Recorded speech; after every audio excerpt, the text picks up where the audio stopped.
your back. No, not you. That's what I'm talking about today, is your back, your spine, your backbone. Everybody's got one, and most of them are messed up. So it's an important subject, so I'm going to talk about that today. I have fashioned for your viewing pleasure a facsimile of a human spine using wooden thimbles and little wooden discs that I have painted pink to show you, or Kara painted them pink for me, to show you basically the structure of a bone. This is what most people think of when they think of a backbone. It's some bones with some rubber pieces in between, so to speak. The rubber pieces, the spinal discs, the purpose is to separate the bones so they don't grind together, and they're shock absorbers. They're like little water balloons, and that's what people think of when they think of a spine. They think of little bony pieces separated by some discs, and that's it. And they think it holds them up. Well, it does to some degree. But a backbone, oh, and by the way, this stringy stuff here, little pieces of string that I have going into here, they represent nerves. You got your brain up here, your head, where all the nerves come to, and then they come down through the backbone and they come out to your different body parts, and they function, do the thing. Now, if it wasn't for these discs, the bony pieces would just push together and pinch the nerves and cut them off, which is what happens with a lot of people. But anyway, this by itself doesn't hold you up. It's just this thing that has some string running through it. It's floppy, bunch of end-to-end pieces of bone with some squishy parts in between. But a spine by itself is flexible, which it should be, because you're supposed to bend and stuff. But this isn't really what holds you up. You know what holds you up? It's the same thing that holds this up. And that is muscles. Muscles run all the way. They surround this thing and they hold it firm. Most people don't have anything to hold this up, so it gets all floppy. So the first thing about keeping a spine straight is having the muscles to hold it straight. Muscles do not just get strong by themselves. You need to work them out. So when was the last time you worked out your back? Thought so. I'm talking to 95% of you. Most people do not work out their back muscles. They think they do, but they really don't. They do the opposite. They sit like, you know, they're all slouchy and everything. No, I'm guilty of that too. I slouch a lot. I sit at a computer all day answering people's email questions. But I have a gym here and I work out. And I have another tool which is really, really amazing that could help people with scoliosis. You know what scoliosis is? It's where the back is like this. It's like a letter S. Now, I'm exaggerating here, but this is what your back does. And so I'm going to tell you what to do for that. There's ruptured discs. Now, there's reasons for ruptured discs. One is your building materials suck. You've been eating crap, and the stuff that your body uses to build what it needs doesn't have the proper building materials. So diet's a big part of it.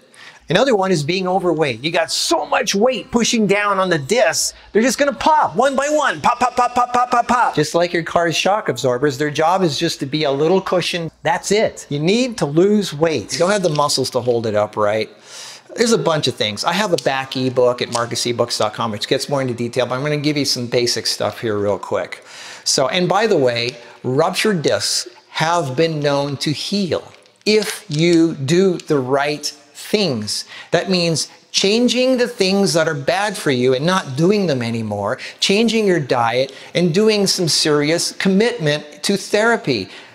Keeping your back straight, stretching it out, which I'm going to show you how to do with an inversion table, and properly nourishing your body and letting it heal. You need to let it heal. You need to have it in the right shape. You got to keep it in the right shape and then feed it the right material so it can rebuild. If you're like this, most of the time, there's no way you're going to heal. So let's just get right to it. There are several things that hurt the spine. One is lack of muscles to hold it up. You need to work out your muscles that hold up your body and your spine. The second thing, so weak muscles, that's one. That's a big one. The second one is stress. Stress and tension. Because stress and tension, the nerves that run through here, they tense up. And when you tense up, you're pinching things and you're causing pain. So That's a big part of it. You need to relax. You need to get the stress out of your life. Because if you tense up, you're tensing all the muscles down your spine and it gets all like that. And if you stay like that for, if this continues over a longer period of time, you're starting to pinch nerves, you're cutting off vital body energy to body parts, and you're also twisting your back into weird shapes because the tension in the nerves pulls on muscles that pulls your back into weird shapes. There's a book that I got a long time ago called Better Back, Better Body. It came out a long time ago. It talks about the back, and in it, it shows you this guy. Here's a picture of a guy that had scoliosis. Now, this is pretty darn amazing. Look at this guy, okay? This is within a matter of a month or two. This is what he started like. And after using the inversion table, look what happened. Look at the guy. He went from that to that. Now, you don't have to believe this, but go online. Thanks you for the internet. There's all kinds of people talking about their experiences with this. So I'm going to show you my little tool here. It's called an inversion table. The inversion table is a wonder device for so many reasons. Let me tell you about your spinal discs. They're little rubber, they're like rubber balls filled with liquid. And they squish and they protect, they separate the bony parts of your spine. And this is what people don't understand, is when you move your body, you're squishing those discs, the little rubber balls. And as you're squishing them, the liquid in them squishes out. And then when you relieve the pressure, it sucks liquid back in. That's the way the spinal discs get rid of the old stuff and get the new stuff in. It doesn't have a circulation system. It doesn't have blood vessels or anything. So the only way you can get old stuff out and new stuff in is to squish it, squishes the liquid out, and then when you expand it, the suction sucks new liquid in.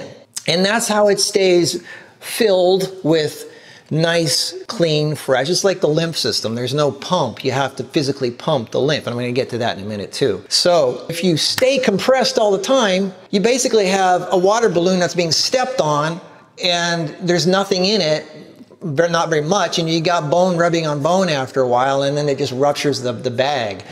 You need to expand it so it sucks in new stuff, and then it's able to, do its thing. That's a very important thing to understand.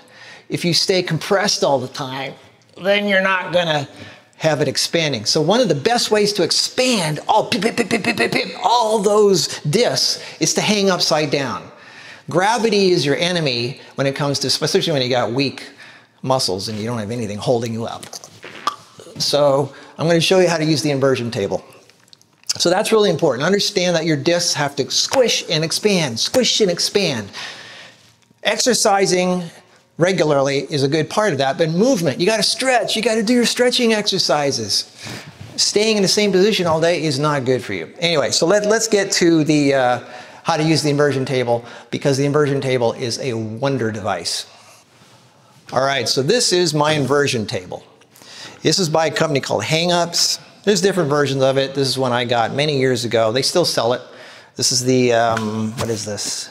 This is the model F5000. I think there's a company called Teeter that sells it. This particular brand is Hang-Ups. It's pretty good. I like it.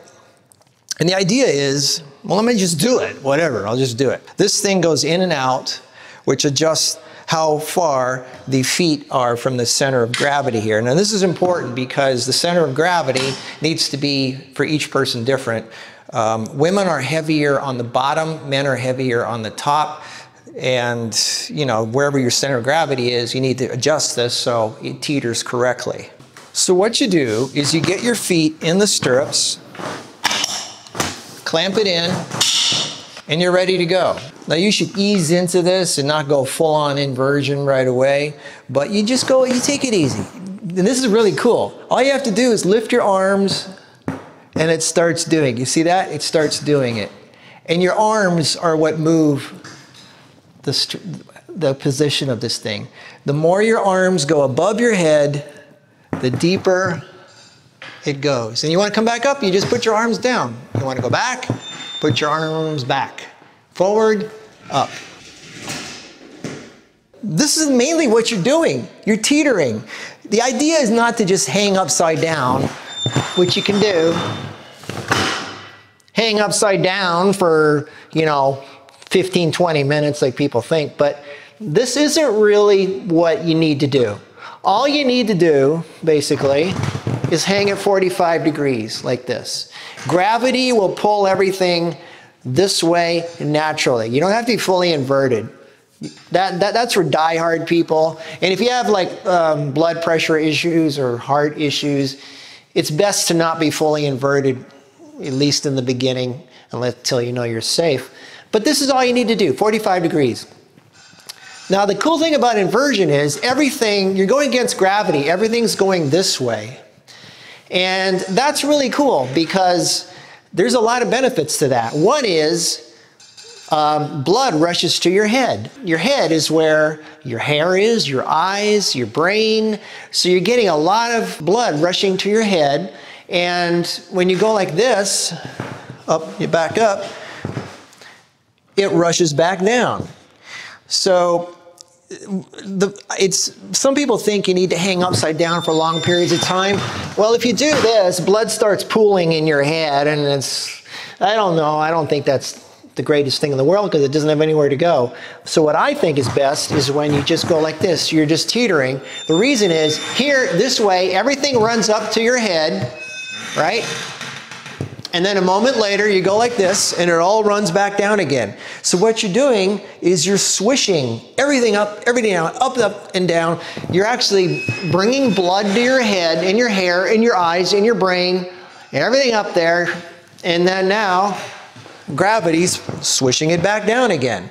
So this is actually a really good way of getting circulation to your head. So if you've got hair problems, or eyes aren't doing that great, or your brain isn't working that great, you can't think very well, this is a good way to get circulation going up there. And most people, they sit all day, they're lazy, and they don't have a lot of circulation up in their head. So this is a good way to get stuff going into your head. But we're talking about the spine today, aren't we? All right, let's talk about the spine. So this is a good way for your spine to go pip, pip, pip, pip, pip, pip, and just stretch out. And swinging a little bit helps move things around and get things stretched. And my suggestion is, again, I'm not a doctor, so you don't have to listen to me, and I'm not saying you need to do this, but my suggestion is start easy, work your way up. A few minutes a day is a good way to start. And then as you get used to it and you feel good and you think you're all right, do more. Do 15 minutes. Do whatever, 20 minutes, whatever you feel you can handle. But this is my main thing that you should do, is rocking.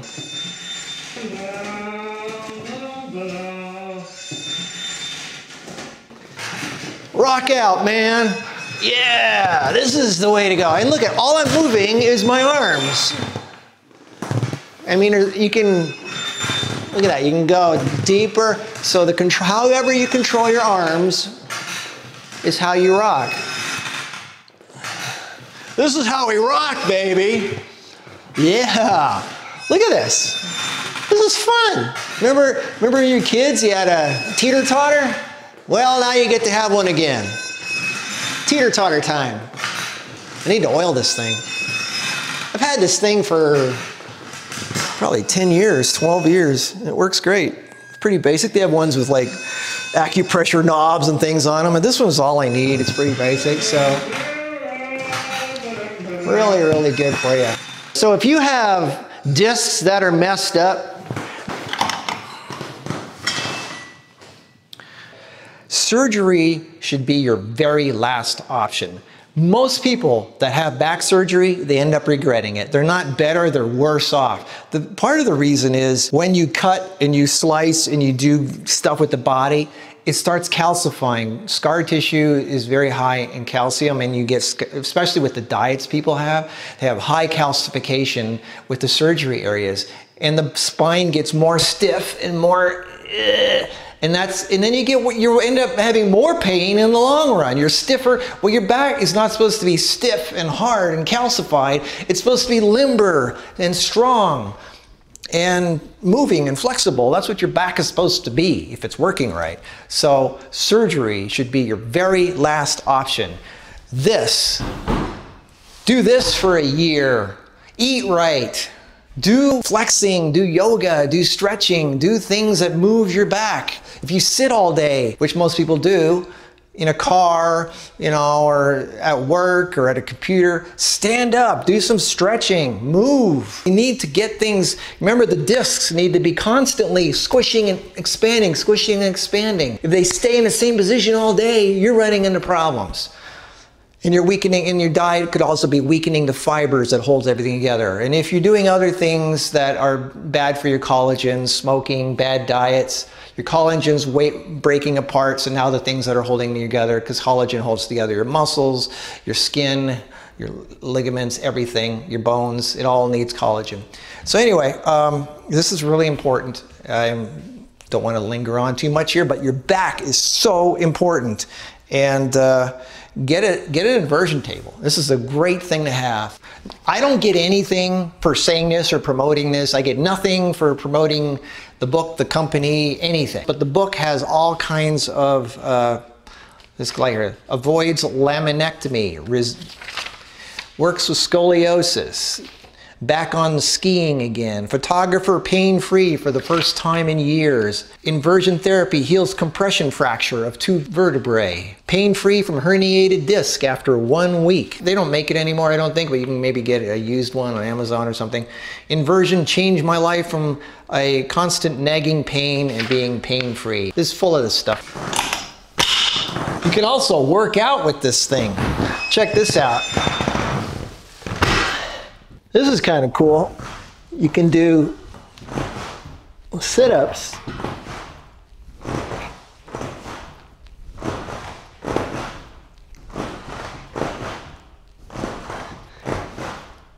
And you can twist your back like this. Twist, twist, twist.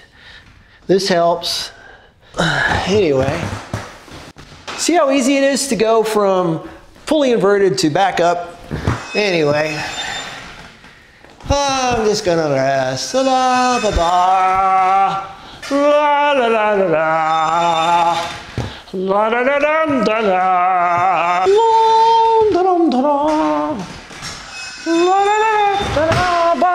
la. Skoo-doo-be-doo.